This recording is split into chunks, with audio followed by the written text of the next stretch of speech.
اعوذ باللہ من الشیطان الرجیم بسم اللہ الرحمن الرحیم دزارہ چینل کے معزز ناظرین، السلام علیکم ورحمۃ اللہ وبرکاتہ۔ ایک بیٹا پڑھ لکھ کر بہت بڑا آدمی بن گیا۔ والد کی وفات بچپن میں ہی ہو گئی تھی، لیکن ماں نے دن رات محنت کر کے بیٹے کو پڑھا لکھا کر اسے اس قابل بنا دیا تھا کہ وہ اپنے پاؤں پر کھڑا ہو سکے۔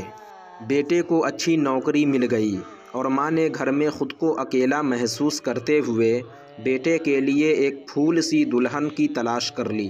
پھر شادی ہو گئی، لیکن شادی کے کچھ دنوں بعد ہی بیوی اپنے شوہر سے ماں کی شکایت کرنے لگی کہ وہ میرے اسٹیٹس میں فٹ نہیں بیٹھتی۔ لوگوں کو بتانے میں مجھے شرم آتی ہے کہ میری ساس ان پڑھ ہے۔ بات بڑھنے پر آخر کار بیٹے نے فیصلہ کر لیا کہ اب ایک ساتھ رہنا مشکل ہو گیا ہے۔ بیٹے نے ایک دن اپنی ماں سے کہا، ماں جی میں اب اس قابل ہو گیا ہوں کہ کوئی بھی قرض ادا کر سکتا ہوں۔ ہم دونوں خوش رہیں، اس لیے بچپن سے لے کر آج تک تو نے جتنے احسان اور خرچ مجھ پر کیے ہیں وہ مجھے بتا دو تاکہ میں اسے سود سمیت ادا کر دوں۔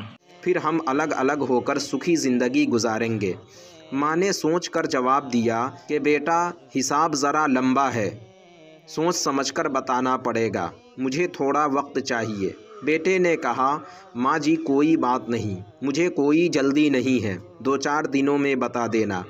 پھر ایک رات سب سو گئے تو ماں نے ایک لوٹے میں پانی لیا اور بیٹے کے کمرے میں چلی آئی اور بیٹا جہاں سو رہا تھا اس کے ایک طرف پانی ڈال دیا۔ بیٹے نے کروٹ لی اور ماں نے دوسری طرف بھی پانی ڈال دیا۔ بیٹے نے جس طرف بھی کروٹ لی ماں اسی طرف پانی ڈالتی رہی۔ آخر کار بیٹا پریشان ہو کر بولا، ماں جی آپ یہ کیا کر رہی ہیں؟ آپ نے میرے بستر کو گیلا کر دیا۔ ماں نے کہا، بیٹا تو نے تو مجھ سے ساری زندگی کا حساب مانگا تھا، میں نے تو ابھی حساب شروع بھی نہیں کیا۔ میں حساب لگا رہی تھی کہ بچپن میں ہزاروں راتیں میں نے اس طرح گزاری ہیں کہ تو بستر پر پیشاب کر کے اسے گیلا کر دیتا تھا اور میں خود گیلے بستر پر جاگتے ہوئے رات گزار دیتی تھی اور تجھے اپنے سینے سے لگا کر سلا لیتی تھی تاکہ تجھے کوئی پریشانی نہ ہو۔ ابھی تو ایک رات کا حساب بھی برابر نہیں ہوا اور تو گھبرانے لگا۔